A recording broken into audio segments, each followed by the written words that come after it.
실리콘밸리 뱅크나 First Republic 뱅크를 보면 그러네요. 정크반대에 투자해가지고 지금 이런 뱅크런이 일어난 게 아닙니다. 뱅크런이 일어난 근본적인 이유는 유동성 리스크를 관리에 실패를 했기 때문에 이제 발생을 한 거고 금리 인상으로 인해서 손실이 커진 거는 이제 부수적인 이라고 저는 생각을 합니다. 예. 리스크 관점에서 보면 예. 궁극적으로 이 뱅크런 이런 사태는 저는 예. 단기적일 수밖에 없다. 장기전으로 갈 수가 없습니다. 이거는 장기적으로 간다는 것은 경제가 망가진다는 금융 시스템이 망가진다는 네. 의미이기 때문에 그렇죠. 그건 단기에 차단할 수밖에 없고 그리고 대형 은행들이 견고하기 때문에 이거는 중소형주 뱅크에서 이제 이런 취약점이 나타났기 때문에 얼마든지 이거는 컨트롤을 할 수 있으리라고 생각되는데 이제 단지 이걸 규모가 얼마나 큰지 이걸 이제 민자로 할 건지 혈세로 할 건지 그게 이제 관건인 것 같고요. 안녕하세요. 신과 대화 오늘 스페셜 코너로 최근에 벌어지고 있는 미국 지방은행의 파산 사태와 그리고 유럽 금융시장을 뒤흔들고 있는 크레딧 스위스의 파산 위기 이 부분이 글로벌한 금융 위기 2008년도에 우리가 겪었었죠. 2008년과 같은 금융 위기로 확산될 수 있는지 그 가능성을 오늘 점검해보는 특집 코너를 마련을 했습니다. 오늘 진행을 맡게 된 채슬리 투자자본의 박세익 전무이고요. 오늘 이 부분에 대해서 전문가 두 분을 모셨는데요. 서밋 파트너스의 권경혁 대표님 나오셨고요. 네, 안녕하세요. 감사합니다. 네, 그리고 채슬리 투자자문의 최일호 상무님 나오셨습니다. 예, 안녕하세요. 안녕하세요. 사실 이 코너를 제가 제안을 했습니다. 이 투자는 심리고 경제도 심리라는 얘기가 있듯이 빠르게 연준하고 스위스 중앙은행도 이 사태가 확산되기 전에 조기 진화를 하려고 하는 이런 노력들을 보이고 있는데 투자자들의 마음은 여전히 불안하죠. 예, 네, 항상 모든 위기 전에는 아니요 괜찮습니다. 뭐 이러다가 네, 사태가 커졌기 때문에 그래서 그 부분에 대해서 정확하게 진단을 해주실 분을 알려드려야 되겠다는 생각이 들어서 신과대화 특집 코너에서 권 대표님을 모셨고요. 권 대표님이 그 메릴 린치에서 리스크 매니지먼트 그 담당을 하셨다고 제가 들었거든요. 예, 그렇게 했습니다. 1989년도에 시카고 대학교에서 MBA를 마치고 네. 메릴 린치의 뉴욕의 본사에서 네. 글로벌 헤드쿼터에서 조인을 해서 예. 수십 년 동안 거기에서 활동을 했습니다. 그 근무하셨던 부서가 리스크 관리랑 관련된 부서였습니까? 예, 다양한 뭐 제가 처음에 조인할 때는 이제 채권 투자로 한 1.5 빌리언 달러 한 1.5조 정도를 제가 운영하는 걸로 해서 예. 시작을 했는데 네. 제가 리스크 매니지먼트도 이제 거기에 넘버 2맨으로 활동을 했습니다. 제 주변에 그렇게 메릴 린치나 그 뭐 골드만삭스나 이런 소위 말해서 이제 빅3 회사에서 이런 리스크 매니지먼트 하신 분은 제가 솔직히 잘 못 봤거든요. 리서치 하신 분들은 꽤 있으신데 현장에 계셨던 분으로부터 그 현장 분위기를 솔직히 잘 모르다 보니까 근데 과거에 그런 약간 뭐 크고 작은 파이낸셜 크라이시스 때 분위기가 지금하고 비교를 했을 때 어떻습니까 지금? 2008년도에는 이제 레귤레이션이 굉장히 렉스한 상태에서 금융위기를 맞았습니다. 2008년 금융위기 때는 레귤레이션 규제 자체가 굉장히 좀 느슨했다는 거죠. 느슨했었죠. 네. 그런데 반해서 지금은 그 금융위기를 겪음으로 인해 가지고 레귤레이션이 엄청 강화가 됐습니다. 새로운 규제가 도입이 돼서 자기 자본을 이제 굉장히 강화를 시켰고 특히 이제 그 시스테믹 리스크가 될 수 있는 금융 회사들을 지정을 했습니다. 이 회사는 시스테믹 리스크가 있기 때문에 새로운 규제를 적용한다. 의회에서 법률을 통과시켜 가지고 규제를 강화시켜 놨습니다. 그런데 지금 이제 또 이런 뱅크런 사태가 일어나고 있잖아요. 네. 예. 그때 그다음 2008년도에는 규제가 느슨해서 발생했는데 지금은 규제가 강화됐음에도 불구하고 네. 지금 일어나고 있는 거잖아요. 예. 그럼 왜 그러냐? 큰 차이점이 있습니다. 네. 그때는 이제 대형 은행들이 이제 파산, 베어스턴스부터 해가지고 리만 브라더스 파산했잖아요. 지금은 그런 이야기가 없습니다, 미국에. 그렇네요. 예, 예. 그때는 뭐 메이저 금융기관들, 보험사는 AIG, AIG. 그리고 메릴 린치, 골드만삭스, 소위 말하는 메이저들이 시티뱅크까지. 그렇네요. 예. 시티은행까지 예. 메이저들이 다 문제가 있었는데 지금은 메이저급에서 문제가 있다는 얘기는 없네요, 진짜. 전혀 없습니다. 예. 그 규제가 바젤 3가 도입된 덕분입니다. 예. 그런데 그럼 왜 지금 우리가 이름도 들어보지 못한 실리콘밸리 뱅크나 퍼스트 리퍼블릭 뱅크나 토킨 뱅크나 이런 곳은 이제 중소형 은행입니다. 예, 그러니까 시스테믹 뱅크로 지정되지 않은 뱅크들이 지금 곤욕을 겪고 있는데요. 이제 앞으로는 이런 은행들조차도 이제 더욱더 규제가 강화될 거라고 예상하고 있습니다. 네, 최근에 이제 바이든 대통령이 그런 얘기를 합니다. 지금 이런 사태가 벌어진 게 내 잘못이 아니라 트럼프 때 너무 다시 레귤레이션을 규제를 완화시켜서 그렇다. 이런 얘기를 하는데 최상무님, 그게 맞는 얘기입니까? 맞는 얘기입니다. 트럼프 때요? 예, 정확히 2017년인데요. 원래는 금융위기 이후에 스트레스 테스트 받는 기준에 대해서 스트레스 테스트 뭔지 아시죠? 계속 많이 했었어요. 그때. 시나리오를 좀 굉장히 악조건 하에서도 얼마나 견딜 수 있는지 그런 테스트를 하는 건데 은행들 기준으로 했을 때 50빌리언 이상의 자산을 가지고 있으면은 스트레스 테스트를 받기로 돼 있었어요. 50빌리언요? 예, 50빌리언 달러. 그러면 우리나라 돈으로 한 지금 70조, 65조 정도 되겠다, 그죠? 트럼프 때 그 규제를 좀 완화해줬습니다. 2017년도에. 그래서 그게 250빌리언으로 바뀝니다. 이 스트레스 테스트를 받아야 되는 기준이 자산 규모 250빌리언으로 바뀌어요. 그래요? 예. 그러면서 요즘 계속 연간 스트레스 테스트에 대한 결과에 대해서 나오는 거 보면은 대형 은행들에 대해서만 나오잖아요. 그게 이제 250빌리언 이상의 자산을 가진 은행들에 대해서 스트레스 테스트를 한 결과고요. 아직까지는 그 은행들이 별 이상 없이 잘 넘어갔었죠. 그런데 이번에 SVB 은행이나 퍼스트 리퍼블릭 뱅크 같은 경우는 자산 규모가 200빌리언이었어요. 딱 그러면 250빌리언이 안 되니까 그 규제에 사각지대에 있었던 거죠.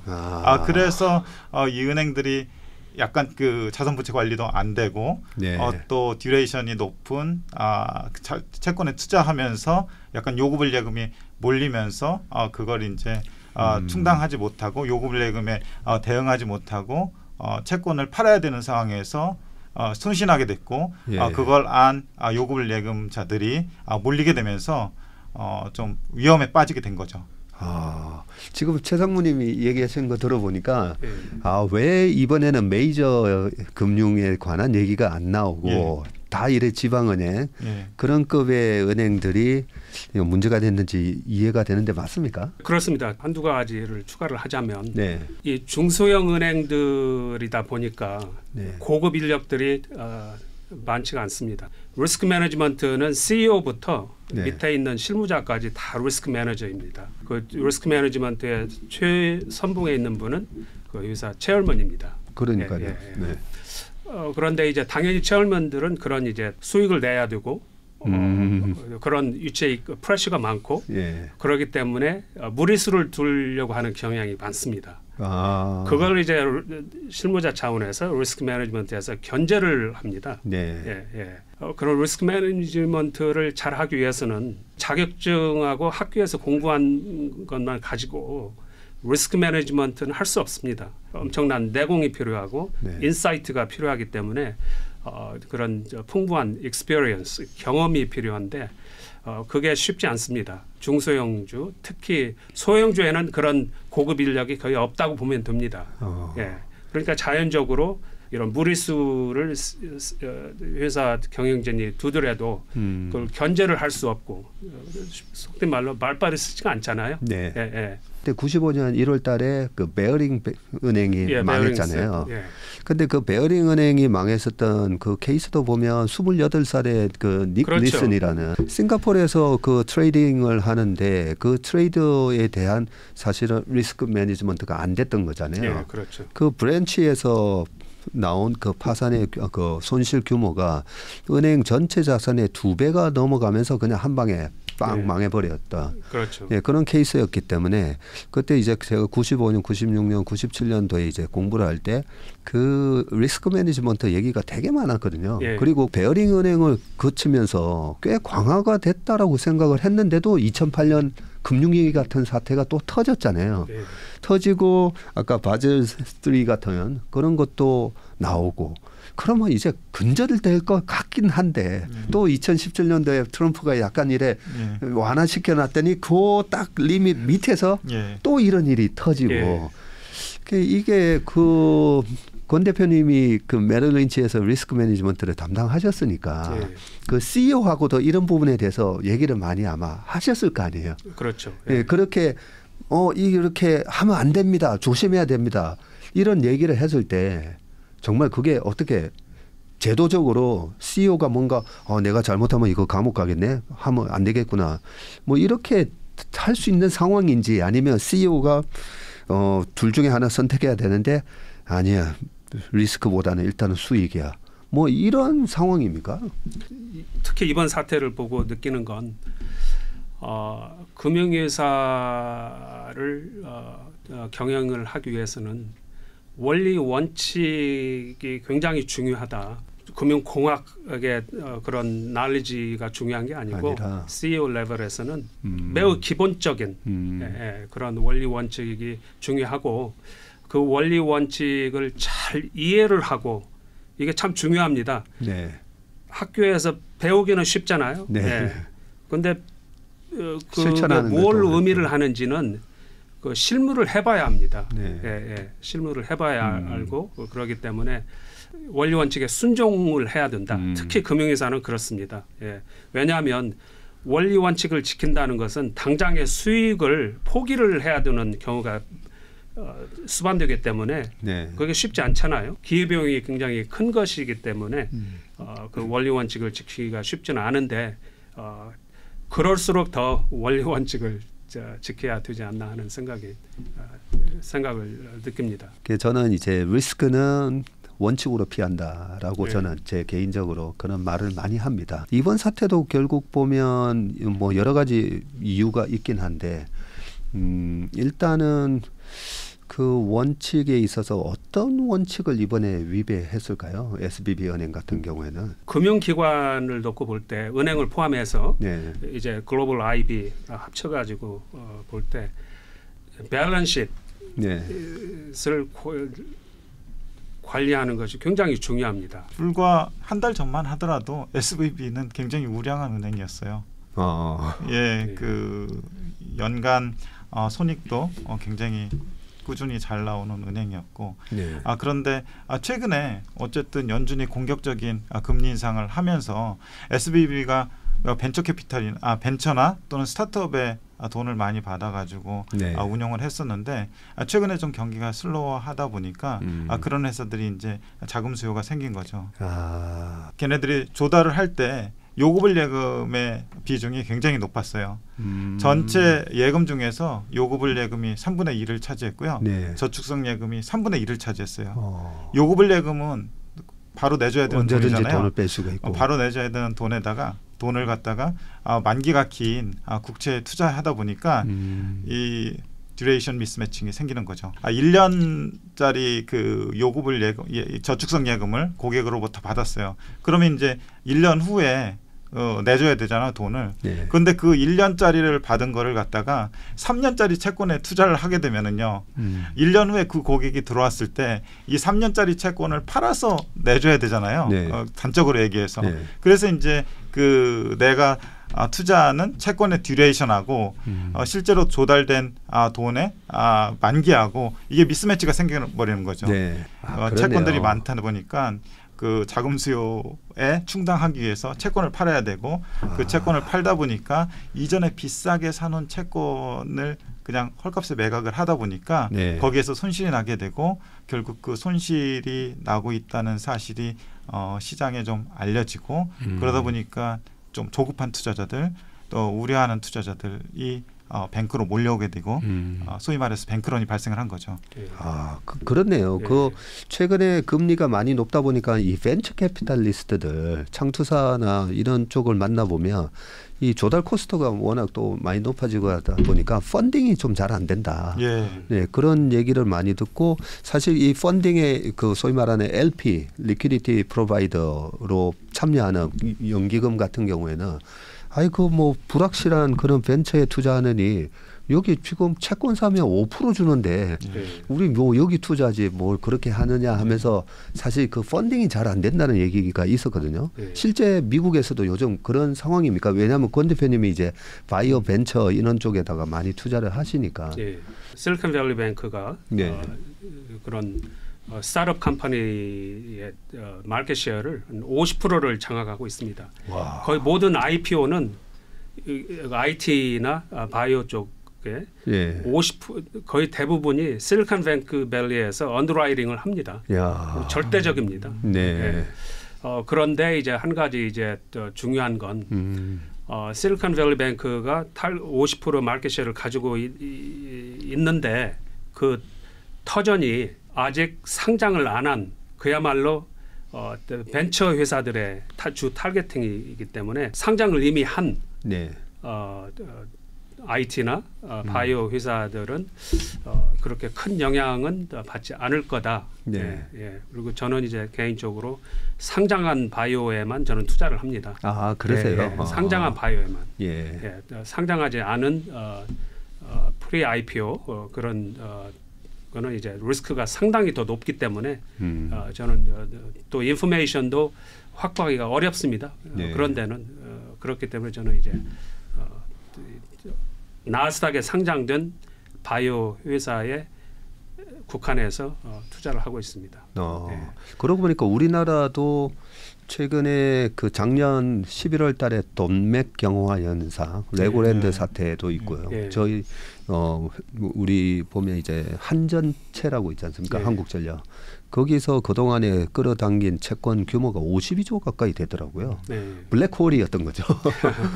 그러다 보니까 작년 11월 달에 일시적으로 우리나라에 이제 자금이 확 경색되는 그런 현상이 일어났고 그렇게 자금이 경색이 되면 결국은 이제 당장 이제 좀 펀딩을 받아야 되는 한계 기업들이 제일 먼저 문제가 생기는데 그 지금 미국 같은 경우에는 일단 상장사들은 보면 돈이 되게 여전히 많더라고요.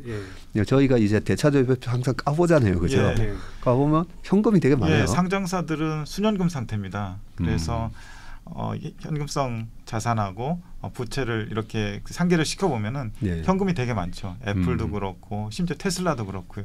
하긴 테슬라도 이제 이익 난 게 2019년부터 이익이 조금씩 나기 시작했는데 테슬라도 순현금 상태가 많고 맞습니다. 그러면 결국 이 메이저 기업들은 여전히 현금이 많다는 거죠. 이렇게 됐을 경우에는 결국 이번에 그 크레딧 스위스도 UBS로 이렇게 넘어갔지 않습니까? 빠르게 이게 그 메이저 큰 덩치 큰 은행들 또 연방은행으로부터 중앙은행으로부터 자금 조달을 받는 은행들이 결국 무너지는 은행들 그냥 다 흡수하면서 이 은행들은 결국 이 위기가 지나가고 나면 또 약간 이렇게 승자독식 뭐 잔치를 벌이게 되는 그런 상황이 나오지 않을까. 잔치가 이미 벌려졌죠. 크레딧 스위스하고는. 그런 겁니까? 그런데 이제 크레딧 스위스는 조금 다릅니다. 대형 은행이잖아요. 그런데 미국의 대형 은행이 이슈가 되고 있는 은행이 없습니다. 없잖아요. 그런데 크레딧 스위스만 유난히 그런 거는 이미 크레딧 스위스는 이전부터 스캔들로 인해 가지고 부실화된 저기 글로벌 IB였습니다. 아 그래요? 예, 부실화된 글로벌 IB라 자기성 자본이 네. 굉장히 취약한 은행이었고 네. 그래서 최근에 증자도 해야 된다. 자본 보강을 위해서 하는 상황에 있었는데 이 SVB 사태가 일어나고 보니까 크레딧 스위스도 손실 처리가 되지는 않았지만 손실이 굉장히 많이 지금 안고 있다. 예, SVB 같이. 그래서 이제 이게 더 부각이 리스크가 부각이 돼서 네. 이제 자금을 이제 뱅크런이 일어난 거죠. 예. 그러고 보니까 조금 다릅니다. 그래서 네. 크레딧 스위스는 SVB랑은 완전 다르다 그죠? 완전히 다릅니다. 각 은행들이 가지고 있는 디파짓 있잖아요. 예. 거기에서 중요한 게 스티키네스입니다. 예. 스티키니스라고 하니까 그냥 제 추측인데요. 예. 요즘 이제 스티키하다는 표현을 많이 한 게 이제 물가가 잘 내려오지 않는 데서 그 제롬 파월이 자꾸만 얘기했어요. 물가가 이제 스티키하다라는 말처럼. 특히 이제 서비스 물가가 스티키하다라고. 특히나 서비스 물가가 그랬죠. 그러면 이제 디파짓 고객이 이제 이렇게 은행에 맡긴 자금이 얼마나 스티키하냐.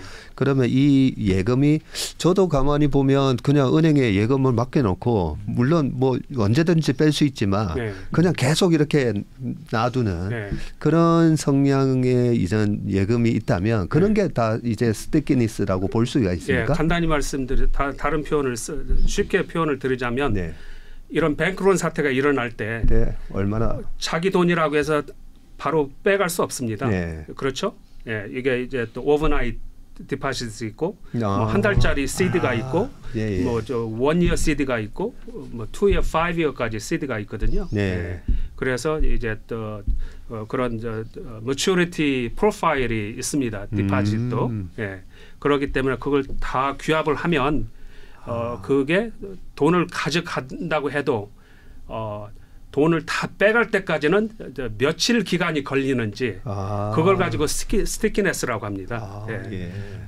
그런데 보통 이런 뱅크 디파짓을 보면 거의 대부분이 굉장히 단기성 자금, 그냥 며칠 내로 가져갈 수 있는 돈입니다. 예를 들어서 6개월짜리 CD로 디파짓을 했다고 가정을 하면 이자율이 6개월짜리는 굉장히 낮잖아요. 그 사람들이 파기하고 그냥 돈 빼갈 수 있습니다. 그렇죠? 돈 이자 포기하고. 그런데 그게 이제 5년짜리라면 다시 한번 생각을 해봐야 되잖아요. 정말로 내 돈이 위험한가? 위험하면 빼가겠죠. 그래서 보통 은행들의 디파짓의 스티키네스 듀레이션을 보면 그렇게 길지 않습니다. 제가 메릴린치에서 경험한 바로는 이제 자회사가 있었는데 뱅크 USA라는 자회사가 있었는데 디파짓이 한 $200 billion 됐습니다. 지금 SVB 뱅크 규모의 디파짓 됐는데 자금의 스티키네스가 한 30일밖에 안 됩니다. 30일밖에 안 되는 돈을 가지고 예를 들면 몇 년 되는 아까 채권을 6년짜리 저기 또 투자를 했는데 그 이유 그러면 왜 그렇게 했냐? 그렇잖아요. 첫째로는 이분들이 이제 유동성 리스크 관리에 실패를 한 거고, 그걸 제대로 이해를 못한 거죠. 이해를 못하고 그렇게 한 거고, 그냥 우리가 $200 billion 예금이 있다. 이 돈이 문제가 있더라도 우리가 계속 쓸 수 있겠지 하는 아니란 생각에서 그런 듀레이션, 스티키네스는 이제 염두에 두지 않고 그렇게 했을 가능성이 높고요. 두 번째로는 이제 그럼 왜 이런 무리수를 둬서 듀레이션을 에셋에 굉장히 높게 가져갔냐 하면 이자율이 굉장히 낮았지 않습니까? 그렇죠. 1%, 1.2%. 장기 채권도 뭐 단기 채권에 이자가 거의 없으니까. 그러니까 이제 마진을 높이기 위해서 이제 또 조금이라도 더 이자를 주는 데 투자를 하게 되고 그러다 보니까 그게 이제 장기 채권일 수밖에 없고 그런 이제 문제가 발생을 해서 이제 인트레스트 리스크가 발생을 한 거죠. 그런데 많은 언론들이 이제 인트레스트 리스크가 있어가지고 이런 뱅크런이 있었다. 그렇게 이제 설명을 합니다. 그런데 그거는 근본적인 핵심은 아닙니다. 근본적인 핵심은 리퀴드 리스크, 그 유동성 리스크 관리를 못했기 때문에 네. 이런 뱅크런이 발생한 거지. 인트레스트 레이트 리스크를 잘못해서 뱅크런이 일어났다고 생각 안 합니다. 왜냐하면 네. 듀레이션을 높게 가져갔더라도 네. 그걸 단기로 인트레스트 레이트 스왑을 하면 되는 겁니다. 그러네요. 예, 그렇죠. 네. 예. 근데 그것도 안 한 거죠. 예, 마진을 유지를 하기 위해서. 예, 예. 예. 그러고 보니까 이제 뭐 스티키니스 말씀하시다 보니까 요즘 보험사는 전혀 그런 문제가 얘기가 안 나오고 있잖아요. 예. 2008년도에는 분명히 AIG부터 해가지고 예. 보험사도 문제가 됐는데 그 보험사는 제가 지금 돈을 빼려고 하면 그 보험 그동안에 10년 넣어놓은 거 있잖아요. 예. 돈 빼려고 하면 50%도 못 받아요. 함부로 못 뺍니다. 네. 그래서 이 스티키니스가 예. 굉장히 높겠구나. 예. 그리고 뭐 예금은 그죠? 뭐 그런 거 환매에 대한 페널티가 거의 없고 적금은 깨면 약간 뭐 또 이자의 손실이 나다 보니까 확실히 세이빙스나 이런 디파짓에서는 스티키니스가 좀 낮을 수가 있는데 저는 이번 사태가 또 보험까지 번지면 어떡하나 이런 생각을 해보면 보험은 이 소위 말씀하셨던 그 에셋 앤 라이어빌리티에 대한 그 매니지먼트 관리가 늘 이렇게 타이트하게 되다 보니까 예.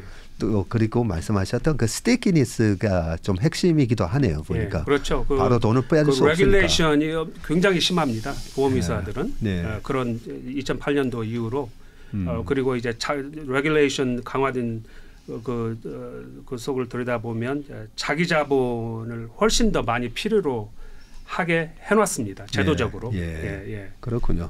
그러면 대표님 1988년도, 89년도에 입사하셨다고 아까 말씀하셨잖아요. 그렇습니다. 그 88년부터 그 앨런 그린스펀이 이제 87년도에 폴 볼커 이후에 연준 의장이 되면서 처음에 그 연준 의장으로 취임하자마자 이제 금리를 살짝 올렸다가 그러고 나서 87년 10월달에 이제 블랙 먼데이가 왔고 그 앨런 그린스펀의 이제 격동의 시절인가 뭐 그 책을 읽어보면 막 난리가 났어요. 그 책에서 의장님 큰일 났습니다. 지금 시장이 폭락하고 있습니다. 근데 되게 차분하셨더라고요. 그래 하면서 이제 얘기는 그때 특별 공군기를 타고 다시 이제 연준으로 날아가면서 거기서 이유가 일단 금리 올린 거에 대한 이게 트리거가 좀 된 것 같다 이런 얘기가 나오면서 87년 10월 달에 실질적으로 금리를 확 낮추더라고요. 낮추고 나서 그 블랙 먼데이가 결국 87년도에도 S&P 500이 결국 다우지수인가가 그 플러스로 끝난 걸로 기억나거든요. 네, 플러스로 끝나고 88년, 89년 계속 좀 랠리가 있었는데 88년도에 금리를 계속 또 다시 공격적으로 올렸었더라고요. 그런 부분에 있어서 그게 결국은 그 SNL 그 대부저 그 크라이시스의 사태에 그 금리가 결국은 또 결정적인 역할을 그때도 한 거죠. 그렇습니다. 지금하고 비슷합니다. 근데 이제 제가 잠깐 블랙 먼데이 87년도 10월달에 발생한 그래서 잠깐 조금 더 부연 설명을 드리자면 주가가 추락했다가 이제 액션을 취하고 바로 회복이 했잖아요. 그 이유는 그 블랙 먼데이가 발생한 이유가 있습니다. 헤지 펀드들이 과다한 레버리지를 쓰는 과정에서 이제 역폭풍을 맞은 거죠. 역폭풍을 맞아서 그게 발생을 했기 때문에 오히려 연준이 그거에 대처하기는 의외로 쉬웠습니다. 거기에 손실이 있는 그 부분만 보완을 해주면 손실이 줄어들잖아요. 그래서 이제 그걸 타겟팅으로 해서 이자율을 조정을 하고 그러니까 바로 이제 그거는 이제 해결이 됐습니다. 그때 그 뭐 알고리즘 트레이딩 이게 계속 이제 도미노처럼 그죠? 막 이렇게 되는 부분 때문에 뭐 나중에 이제 서킷 브레이커라든지 이런 그런 여러 가지 제도 장치가 이제 생겼던 걸로 기억하고요. 1988년 그때 최상문이 우리가 그때 당시에도 공부를 해보니까 88년도에도 페드가 금리를 그때 꽤 많이 올렸던 걸로 기억나거든요. 그때 6.2%에서 10%까지 올렸습니다. 페드 정책 금리를요? 예, 정책 금리를요. 그 폴 볼커 시드 때 거의 뭐 18% 20%까지 올렸다가 예. 그 이후로 이제 많이 낮췄다고 생각을 했는데 예. 앨런 그린스펀이 또 10%까지 올렸었네요. 예, 10%까지 올렸고 우리 건 대표님이 말씀하셨던 대로 그게 사실 SNL 사태에 좀 예. 발단이 된 거죠. 왜냐하면 SNL에서 그 대부조합에서 쉽게 말해서 대부조합에서 사실 그 변동금리로 조달을 해가지고 고정금리로 운용을 하다 보니까 금리가 막 올라가는데 높은 금리를 줘야 되잖아요. 네. 그리고 운용하는 거는 고정금리로 픽스돼 있으니까 이전에 설정됐던 낮은 금리로 운용이 되고 그 차이가 발생을 하면서 손실이 막 발생을 하게 된 거죠. 네. 그러니까 또 그때 많은 대부조합들이 파산을 하게 된 거죠. 그 대부조합이 그때 왜 그렇게 이제 많았을까 그 부분에 대해서 옛날에 대부조합이 그 페니메나 프레디맥 있기 전에 약간 이제 주택담보대출을 주업으로 하는 그런 업을 했다고 해요. 네. 그러면 조달금리는 쇼텀하게 그리고 변동금리로, 그 변동금리로 올라가는 과정에서 대출을 해줄 때는 오히려 고정금리로 야 그런 상황에서 금리를 확 올려버리니까 대출은 낮은 금리로 계속 묶여 있고 조달금리는 계속 높은 금리로 조달을 해야 되니까 망할 수밖에 없네요. 이번이랑 되게 비슷하네요.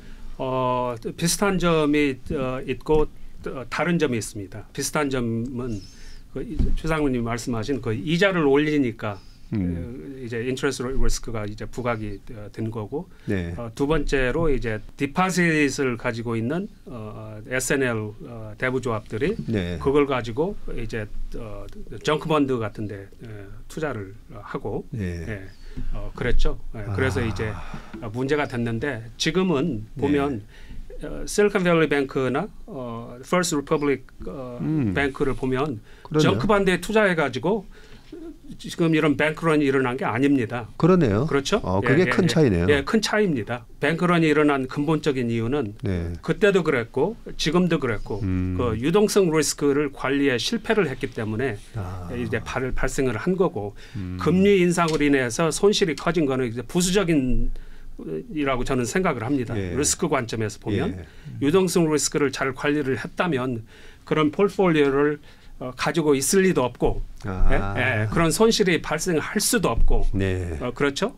차이점을 또 말씀드리자면 SNL 사태는 어떻게 보면은 그럼 왜 그런 미스매치가 발생을 했냐 하면 그때는 디레귤레이션으로 가고 있었습니다. 오히려 규제를 풀어주고 있었어요? 풀어주고 있었습니다.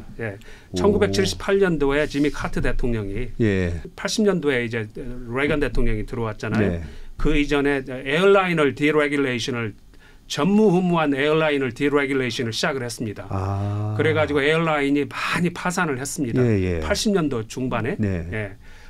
왜 그랬냐? 에어라인 산업을 강화시키기 위해서 이제 그 디레귤레이션을 했습니다. 그래서 에어페어를 이제 가격을 이제 끌어내리기 위해서 경쟁을 유도를 해서 가격을 끌어내리고 그걸 일상 생활화 시키기 위해서 이제 에어라인을 디레귤레이션 했는데 그게 시발점이 돼가지고 굉장한 그 디레귤레이션 바람이 불었습니다. 80년도에. 그래서 SNL도 디레귤레이션을 하다 보니까 쉽게 말해서 당신 멋대로 할 수 있도록 문호를 열어놓은 거죠. 그래서 이제 그렇게 된 거고요. 그 중에 이제 그 화약고에 이제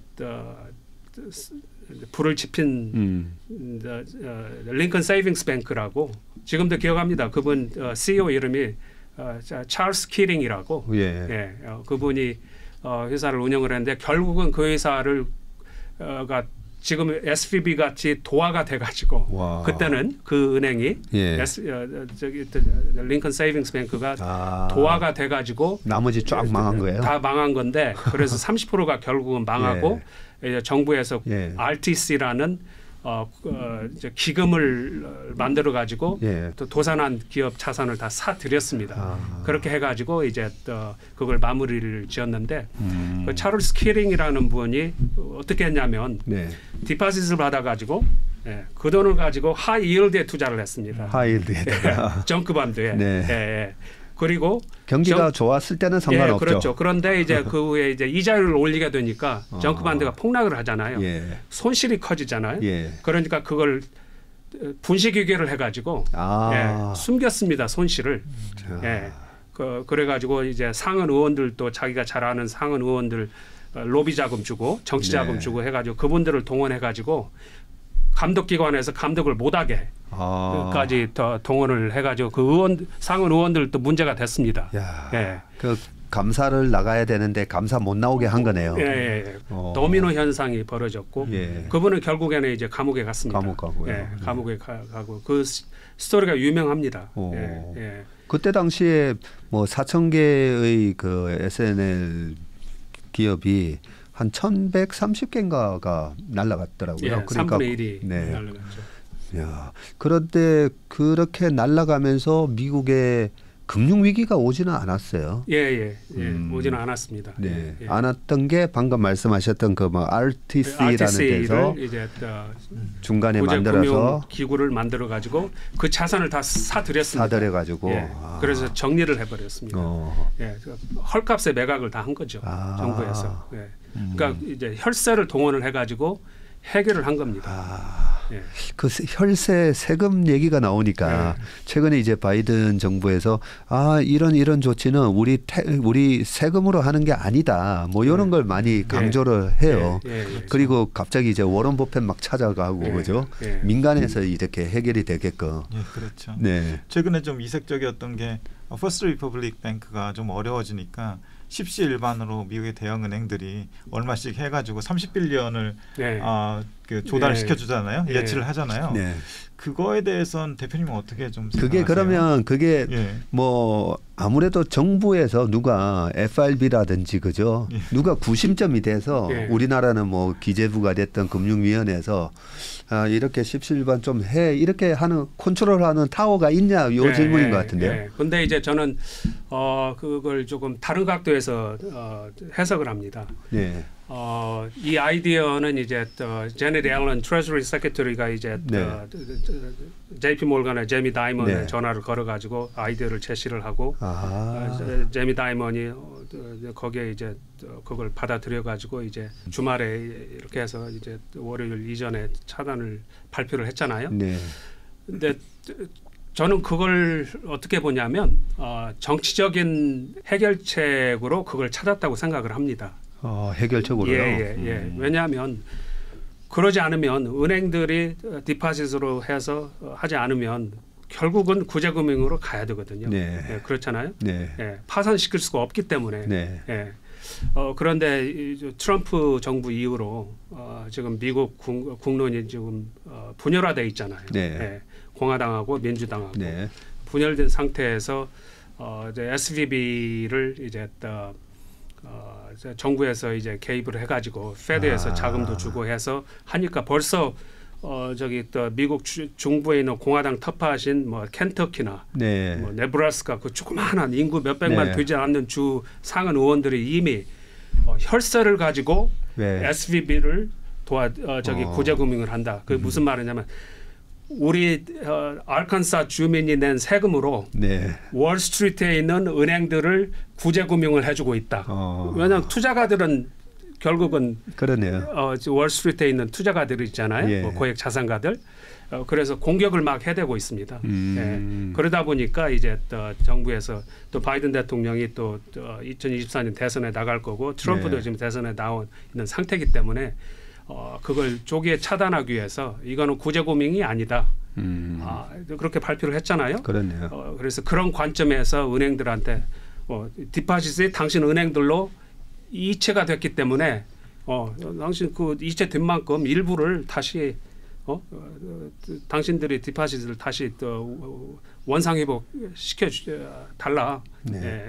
그거는 이제 정치적인 계산에서 저는 그렇게 그런 아이디어 가 형성됐다고 저는 생각을 합니다. 네. 참 이런 정치적인 또 부분은 우리가 또 어떻게 그렇죠. 예측 가능한 부분이 아니다 보니까 참 어렵기는 한데 말씀하신 대로 내년에 대선이 있단 말이죠. 예. 대선이 있고 저희가 이제 이 퀀트 분석을 해보면요. 예.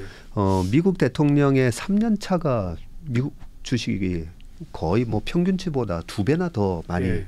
수익이 나오더라고요. 예. 굉장히 아웃퍼폼하는 그런 시즈널리티가 좀 있더라고요. 보니까. 예. 대통령 3년 차.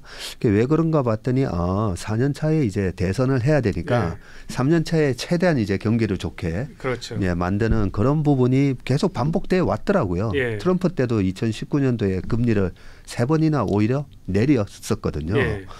그런 거 감안을 하면 어떻게 보면 이번에 SVB은행이나 이런 부분이 그동안의 물가를 잡기 위해서 중앙은행이 계속 금리를 계속 올릴 수밖에 없습니다라고 했지만 결국은 금리를 내리게 하는 요인이 되지 않을까. 2018년도 2월 달인가 제롬 파월 의장이 그 페드 의장이 됐잖아요. 예. 그러고 나서 아니 트럼프가 지명을 했는데 2018년도에 금리를 4번이나 올려버리니까 트럼프가 막 그렇죠. 제롬 파월 우리 미국의 가장 그 큰 적은 시진핑이냐 제롬 파월이냐 그렇게 비난을 할 정도로 제롬 파월 금리 올리는 것 가지고 막 뭐라 했다가 결국은 19년도에 여러 가지 이유로 뭐 경기도 뭐 제조업 PMI 이런 것들도 50 이하로 떨어지고 안 좋으니까 결국 금리 내렸단 말이죠. 대표님이 생각하시기에는 이번 사태를 가지고 금리 정책에 변화를 줄 수 있습니까? 궁극적으로 이 뱅크런 이런 사태는 저는 단기적일 수밖에 없다. 그렇죠? 장기전으로 갈 수가 없습니다. 이거는 장기적으로 간다는 것은 경제가 망가진다는 금융 시스템이 망가진다는 의미이기 때문에 그렇죠. 그건 단기에 차단할 수밖에 없고 그리고 대형 은행들이 시스테믹 뱅크들이 시스테믹 리스크 뱅크들이 견고하기 때문에 이거는 중소형주 뱅크에서 이제 이런 취약점이 나타났기 때문에 얼마든지 이거는 컨테인을 컨트롤을 할 수 있으리라고 생각되는데 이제 단지 이걸 규모가 얼마나 큰지 이걸 이제 민자로 할 건지 혈세로 할 건지 이제 그게 이제 또 관건인 것 같고요. 그런데 그 혈세 부분이 지금 아시다시피 지금 뎁슬링에 도달해 있잖아요. 지금 미국 정부의 부채가 31조 4천억 달러다 보니까 이 뎁슬링에 대해서 한도를 이제 올리는 거에 대해 지금 합의가 안 돼 있단 말이죠. 안 돼 있기 때문에 정부가 나서서 2020년 코로나 때처럼 뭐 또 막 이렇게 구제금융을 함부로 지금 할 수 없는 상황이더라고요. 그래서 더더욱이나 민간의 힘을 빌리는 게 아닌가. 아까 자넷 옐런이 그 제이미 다이먼 회장한테 전화하듯이 일단 민간 차원에서 일단 좀 막아줘라. 그래서 저는 궁금한 게 분열은 돼 있는데 미국이란 나라가 그래도 보면 공화당 민주당 그 절대절명의 순간에는 딱 뭉쳐가지고 그렇죠. 미국의 국익을 위해서 딱 뭉치더라고요. 그러면 지금 이런 상황에서 이 뎁슬링이라는 이 문제가 있는데 그래 이번 기회에 그래 망가져라 2008년처럼 금융위기 와라 그렇게 해서 정권 재창출하자 공화당이 먹자 지금 그러지는 않을 거다고 생각하세요? 저는 그러지는 않을 거라고 생각을 합니다. 왜 그러냐면 지금 사태가 악화돼 가지고 무너지잖아요. 그럼 결국 피해를 보는 사람들은 고액 자산가들입니다. 그렇겠죠. 이게 더 커지면.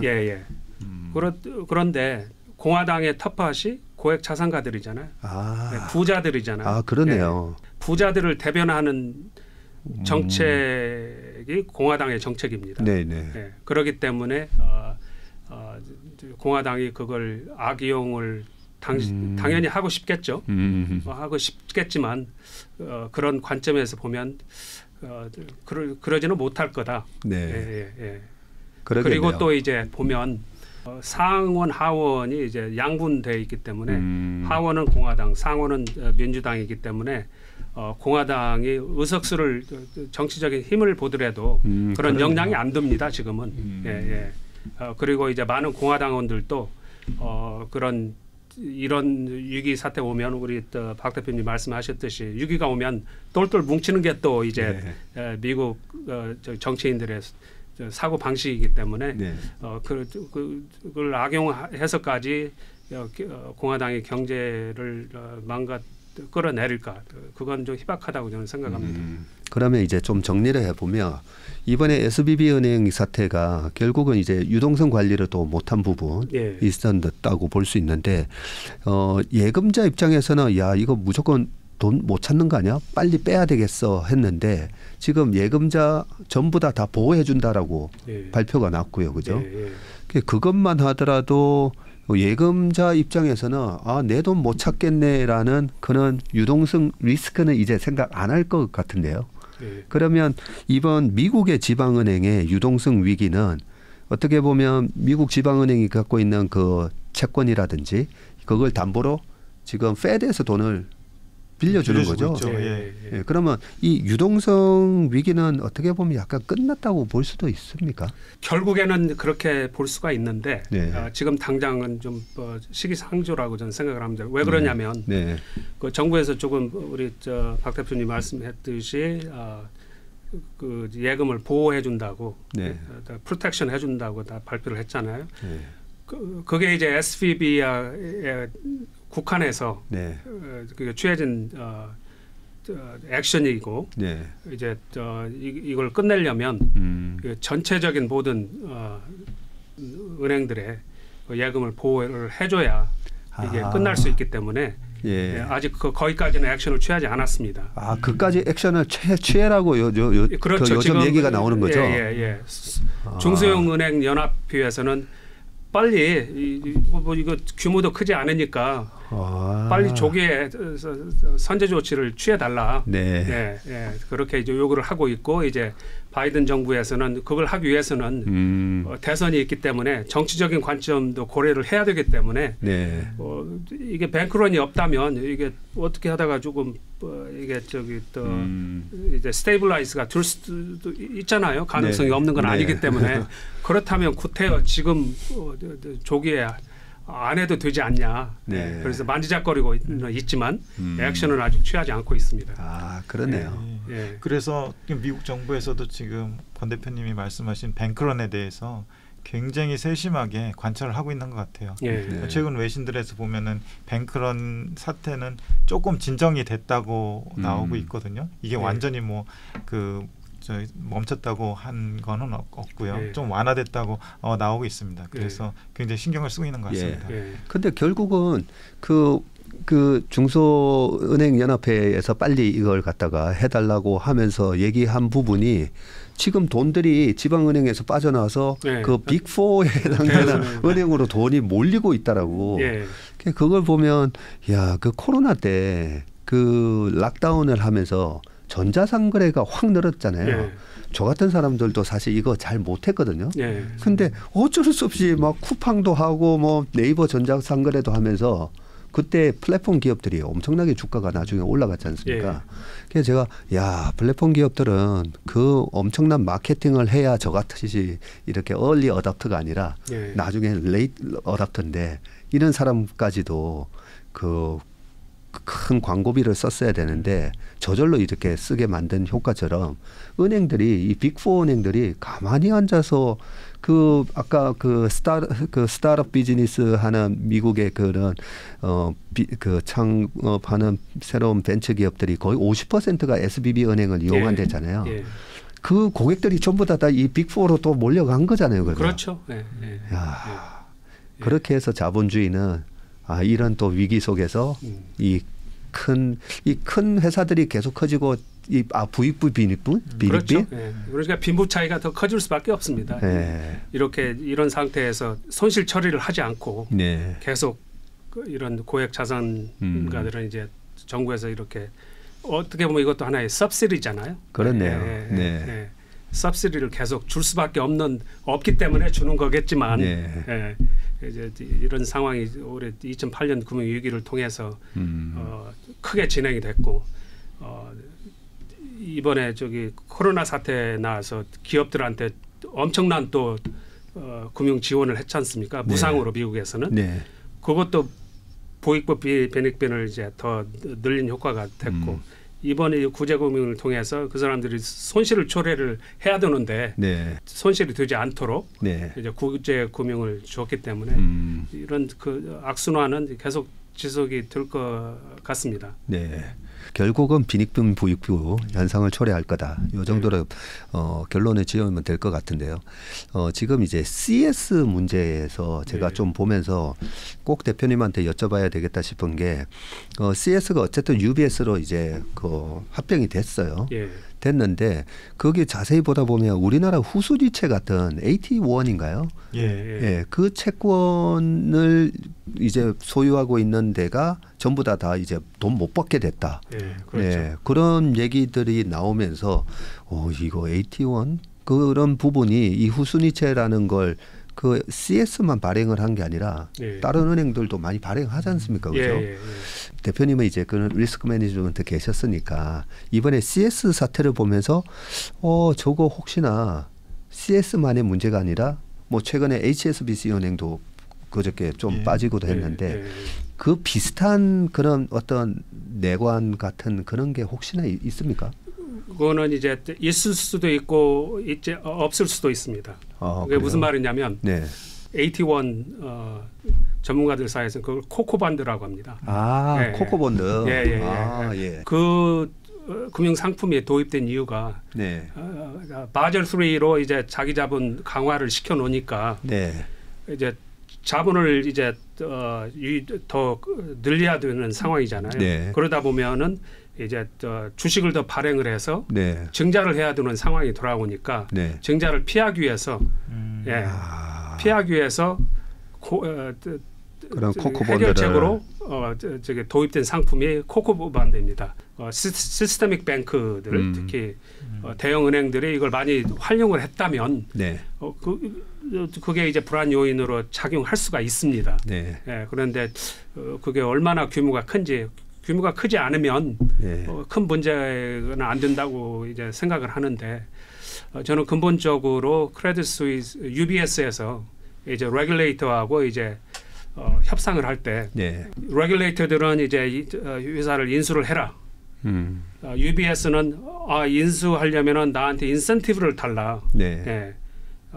제일로 낮은 가격에 달라. 그러면서 3.5 빌리언 달러에 인수를 했잖아요. 근데 코코반드가 크레딧 스위스가 가지고 있는 게 거의 20조 원이 됩니다. 17 빌리언 달러가 엄청난 규모죠. 그래서 그렇다면 인수하려면은 코코반드가 우선순위이기 때문에 일반 주주들을 대비해서 우선순위잖아요. 그렇다면 인수자가 갚아야 되는데 그렇다면은 저기 그 3.5 빌리언 달러 주고 주주들한테 그걸 보상을 해줬잖아요. 그걸 그냥 저기 폐기를 하고 나면 이제 17 빌리언 달러에 한 20조 원 되는 그 투자가들을 보상을 해줘야 되는데 UBS에서 17 빌리언 달러 주고 인수를 할 수가 없습니다. 그렇네요. 할 수가 없습니다. 그렇기 때문에 레귤레이터들이 전격적으로 우리는 이걸 그냥 폐기를 시켜버리겠다. 인수를 시스템의 리스크를 차단하기 위해서는 이걸 이렇게 할 수밖에 없다. 그래서 이게 그런 독단적인 판단을 이제 정책을 취했는데 그게 또 이제 하나의 리스크로 이제 부각이 된 겁니다 지금. 그런데 그게 정말로 어느 정도 리스크가로 부각이 될지는 그 규모가 얼마가 되는지 그게 중요하고 벌써 저기 영국 정부 다른 정부에서는 우리는 스위스에서 그렇게 했지만 우리하고는 무관하다. 우리는 그걸 우선순위로 대접을 꼭 해줄 거다. 그걸 차단하기 위해서 그렇게 하는 겁니다. 금융이라는 게 원래 이제 이 신뢰가 깨지면 그게 거의 뭐 댐에 금이 가는 거나 마찬가지인데 말씀하신 대로 지금 그 주주들에 대해서는 UBS 은행의 주식으로 22.4주를 이제 바꿔줘서 그나마 조금이라도 주주들한테 요만큼이라도 이제 좀 돈을 찾아갈 수 있게 해줬는데 어떻게 보면 이 AT1 홀더들한테는 주주보다 더 우선순위로 해주고 남는 걸로 돈이 남으면 주주들한테 줘야 되는 걸 그 순서를 바꿨기 때문에 그게 이제 어떻게 소송전으로 갈 거라고 저는 예상합니다. 그렇겠네요. 무조건 소송전 갈 수밖에 없겠네요. 그래서 UBS에서 협상을 할 때 인수 협상을 할 때 그 소송전으로 갈 거는 뻔하잖아요. 그러지 않으면 우리가 인수할 수 없고 소송전으로 갈 것 같으면은 어느 정도 질 수도 있으니까 그러면 보상을 해줘야 되니까 그래서 저기 그 리걸 리스크가 있잖아요. 발생하잖아요. 그 리걸 리스크를 용도로 6 빌리언 달러를 한국 돈으로 한 7조 원 정도를 우리를 보상을 해달라. 그렇게 해가지고 해줬습니다. 그렇게. 그 보상은 누가 해주는 겁니까? 스위스 중앙은행이나 어디? 정부에서 해준 정부에서. 겁니다. 그래서 그 가격을 3.5 빌리언 달러로 다운을 시킨 겁니다. 그렇게 후려칠 수 있었네요. 그렇군요. 그러지 않으면 훨씬 더 인수가격이 컸겠죠. 그래서 HSBC가 영국계 은행이지 않습니까? 영국계 은행인데 코코펀드를 대량으로 가지고 있고 그래서 언론을 타고 있고 그래서 영국 정부에서 그걸 조기 차단하기 위해서 우리는 코코펀드를 정상 대접을 해주겠다. 그렇게 이제 발표를 한 겁니다. 그런데 어떻게 보면 대접을 해주면 주주가 어쨌든 제일 후순위로 밀리게 되니까 주주 입장에서는 또 이거 그 CS는 그래도 조금이라도 받았는데 우리는 못 받을 수도 있지 않나 그런 우려감 때문에 아마 주가가 빠진 게 아닌가 그런 생각이 드네요. 어떻게 보셨습니까? 오늘 이런 자리를 마련을 한 게 금융 위기 가능성을 체크를 해보고 그죠? 우리가 항상 위기 속에 기회가 있다라고 또 하지 않습니까? 이 두 분들이 말씀하신 내용을 잘 우리가 한번 체크를 해보고 저희가 또 놓친 부분들을 많은 증권사에 계시는 또 리서치나 또 경제연구소에 계신 분들이 그 부분은 이렇게 보는 게 맞다 아니면 그 부분은 좀 더 정확하게는 이렇다라는 부분을 또 댓글뿐만 아니라 또 많이 자료를 내셔가지고 우리가 이번에 이 위기, 새로운 금융 위기 가능성을 우리 투자자분들이 여기서 우량 기업과 우량 자산을 싸게 살 수 있는 그런 기회로 활용할 수 있는 그런 오늘 내용이 됐으면 좋겠다는 바람으로 오늘 신과대화 금융위기 가능성을 체크해본다. 이 특집 코너를 마치도록 하겠습니다. 두 분 귀한 시간 내주셔서 고맙습니다. 수고 많으셨습니다. 감사합니다. 네.